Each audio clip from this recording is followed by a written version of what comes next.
La lionne de Zignaré se sent bien seule. Situé dans la commune natale de Blaise Compaoré, ce zoo était autrefois financé par l'ex-président burkinabé. Depuis l'exil de ce dernier, chassé par l'insurrection populaire d'octobre 2014 qui a mis fin à 27 ans de pouvoir, les animaux ne vivent plus que d'expédients. Depuis son départ, on n'a plus de moyens comme ça pour les gérer les animaux. On se débrouille, mais bon, ça n'arrive pas à suffire. Pour les partisans de Blaise Compaoré, ce zoo délaissé est un symbole de l'état du pays depuis son départ. Arrivé au pouvoir par un coup d'État en 1987, Blaise Compaoré a démissionné en 2014 au lendemain de manifestations contre un projet de loi qui lui aurait permis de rester au pouvoir. Mais les souvenirs de corruption et pauvreté s'estompent peu à peu pour laisser place à la nostalgie. 27 ans de stabilité politique, développement économique, les partenaires, les investissements, l'accompagnement de la jeunesse. Pendant 27 ans, nous n'avons pas connu le terrorisme ni le djihadisme.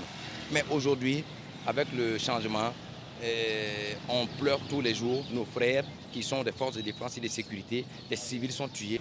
Depuis 2015, le Burkina est pris dans une spirale de violence que l'armée peine à enrayer. Ces attaques ont fait plus de 600 morts et exacerbé les tensions intercommunautaires.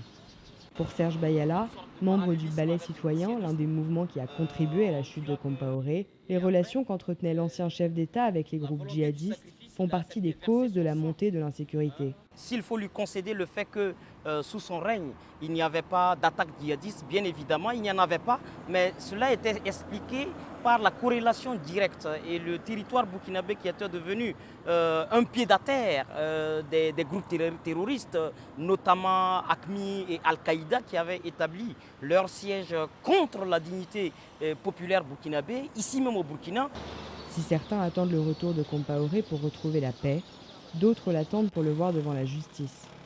Compaoré fait l'objet d'un mandat d'arrêt international et vit actuellement en Côte d'Ivoire, mais ne peut être extradé en raison de sa double nationalité.